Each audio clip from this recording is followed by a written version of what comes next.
Welcome to your Barbados Today evening news update for Thursday, March 7th. Thanks for joining us. I'm Fernella Wedderburn. A showdown between the top brass of the National Union of Public Workers seems headed for the law courts. NUPW General Secretary Roslyn Smith today signaled her intention to sue her colleague and the union's president, Akani McDowell. According to a press release circulated to the media by Smith, the lawsuit stems from a memo dated August 28, which McDowell addressed to the union's National Council. Smith has accused McDowell of making several, quote, extremely serious, sensational, and irrefutably false statements against her, end quote. Smith has also signaled her intentions to take legal action against two media entities. Visitors in Barbados are seemingly unfazed by the latest U.S. travel advisory. Earlier this week, the U.S. Bureau of Consular Affairs posted on its website a number of areas in Barbados that its citizens should avoid. When Barbados Today ventured to the south coast near Maxwell Coast Road, which is one of the areas flagged in the advisory, visitors from several countries, including the U.S., indicated that for the most part, they were not taking the advisory seriously. Our Kareem Smith reports. American visitors and tourists on the island are puzzled at a decision by the U.S. Embassy's Bridgetown office to issue a Level 1 travel advisory warning visitors to stay away from certain areas on the island. But it said it was like a Level 1, so I don't know if it had changed at all. No, it's still a Level 1. Yeah, I mean, it really didn't alarm me at all. No, it wasn't alarmed at all. They'll find it to be a safe place to be. I mean, just like they said, though, you don't want to go somewhere, on your own late at night. I mean, kind of crazy thing to do, In the area of Maxwell Coast Road, a major tourist spot which the embassy warned visitors to stay away from at night, a taxi operator who lives and works in the area described the U.S. advisory as an overreaction. All the tourists be friendly because free to walk from here to all saying, that's a good little walk, especially on the night. And most of them come back down to live at the hotels that close, and they don't have no problem. I've never heard anyone complain or anyone troubling them or anything happening. So I won't say it's that bad like how people made it seem. Visitors to the island who are not American weighed in on the issue. They said it had no impact on their plans. Well, we heard it on the radio, but we haven't experienced anything ourselves as far as safety is concerned. Like, we were, warned when we were staying in our place to keep the doors locked and don't walk away from the place without locking. But that's just sort of common sense stuff. We haven't felt any safety as far as violence or anything happening to us. It's been very friendly here, so. I feel very safe in it. This is our fourth visit to Barbados, and we both love it, and we have never felt untoward or unsafe or anything, wandering about or anything. It's always been fine. When you mentioned that about the advisory, we were all surprised. But I mean, they must have a reason to have that advisory, but then it's up to each person to see if that impacts them or not. And for us, it's our first time here in Barbados, and we're already talking about returning next year for a vacation. So it's not having any impact on us at all. Efforts to reach U.S. Embassy officials for a comment on the matter once again have been unsuccessful.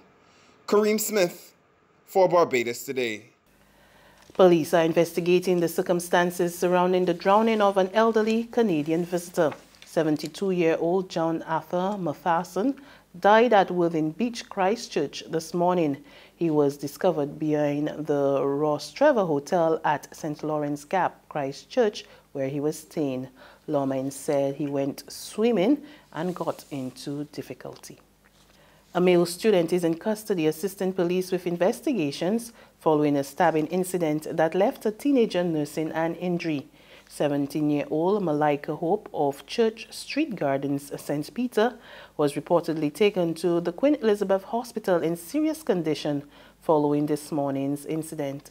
Police responded to reports of young people fighting along the Spikestown bypass and were informed that Hope had received a laceration to his back and was transported to hospital. Now, lawmen are asking anyone with information that can assist with this investigation to contact the nearest police station. The disabled community is making yet another plea for its members to be part of the country's workforce. The plea comes from President of the Barbados National Organization of the Disabled, Inc., Colbert Ashby, who expressed concern that members were finding it difficult to find employment, although many were highly qualified. Though unable to give statistics, Ashby says the percentage of unemployed disabled persons was simply too high. He highlighted the issue during a press conference this morning at Porter's Center, located at Harbour Road in the city. Because we have a number of persons who have reached tertiary education level, but the only challenge that they have is that they have a disability. So we want persons to be more sensitive with persons with disability who have highly qualified skills to work within the workforce. I know it's going to be challenging now in these economic situations that we're in, but give us an equal break. Don't overlook us. Give us the opportunity that we can showcase what we can do, even though we may have a disability, but disability doesn't mean inability. In sports, left arm seamer Obed McCoy has been called up for the West Indies to remain in matches in the T20 series against England. The 22-year-old has made 2 appearances for the team, both on the one-day tour of India last year, but has never turned out in a T20 international. West Indies will look to level the series in the second match at Warner Park in St. Kitts on Friday. There's regional and international news after this short break.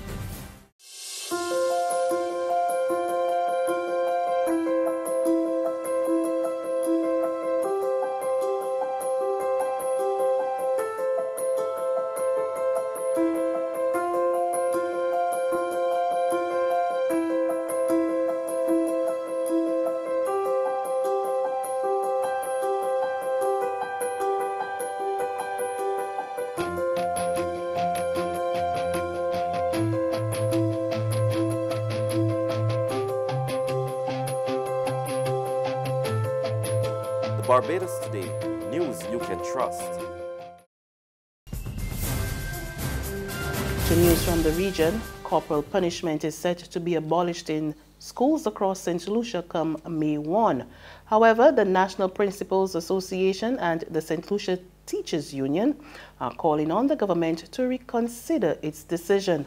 We get more of that story from HTS News Force. NPA and union officials claim that they were not surprised till after the fact. I am still wondering why the rush, and I think what really triggered this press conference is the fact that at our annual principals conference that was held on the 28th of February and the 1st of March, the minister indicated that there was consultation with both the St. Lucia Teachers Union and the National Principals Association regarding the abolition of corporal punishment. And as I said previously, this consultation has not taken place. The incident, which involved the male principal allegedly striking a female student, has provoked discussion on the matter.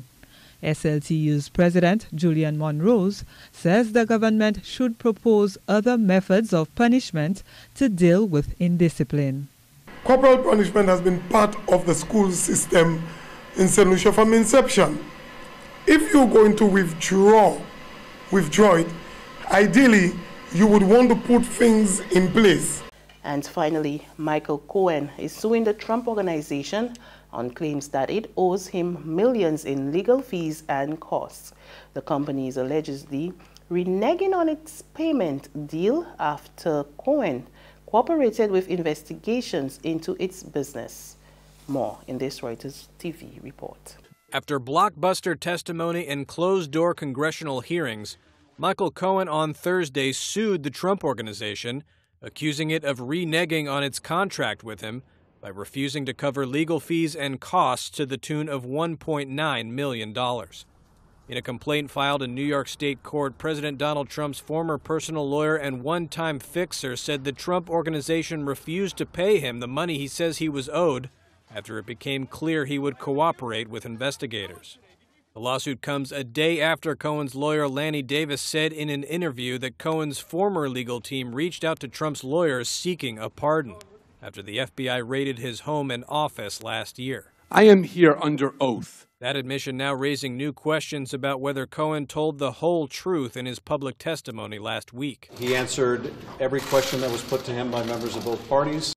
And that's news. But for the very latest, visit our website at www.barbadostoday.bb. You can also subscribe to our e-paper, email updates, so like us on Facebook, and sign up for our breaking news alerts via WhatsApp. We're also on Izuni Media, in bus terminals, as well as screenplay at supermarkets and gas stations near you. And you can also hear us on Mix 96.9 FM and Capital Media HD 99.3 FM. I'm Fernella Wedderburn. Good evening.